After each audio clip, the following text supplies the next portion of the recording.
Hey guys, I'm here in Davenport, Florida. It's up by Kissimmee.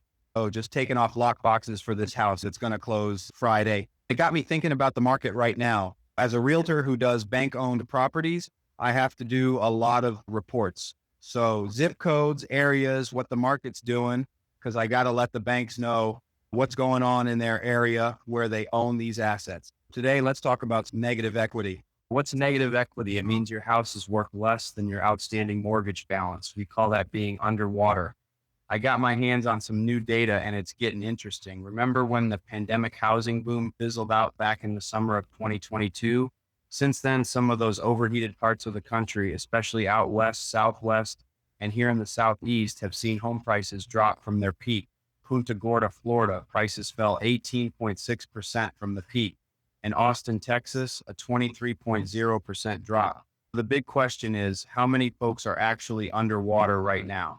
According to the latest data from ICE Mortgage Technology, as of the end of April 2025, the share of U.S. homeowner mortgages with negative equity is about 1.0%.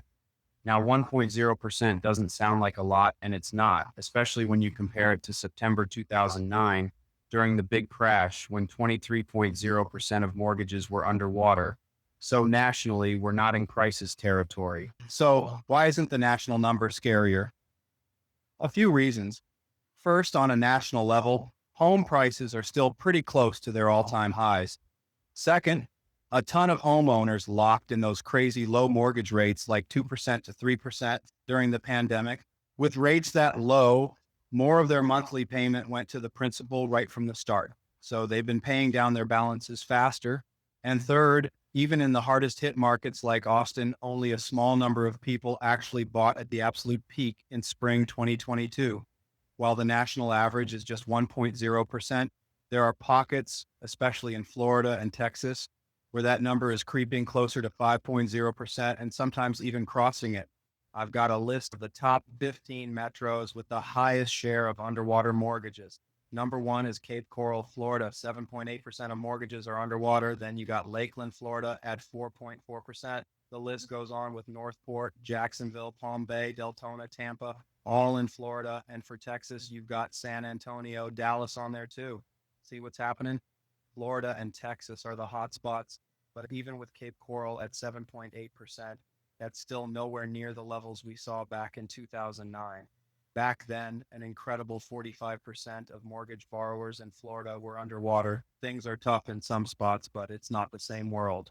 The people getting hit now are those who bought between 2022 and 2024. My advice is, if you're looking to buy, be careful. Offer a fair price. The banks are well aware the market is turning. But the most critical thing is this: never be upside down on the day you sign. That's not a good thing.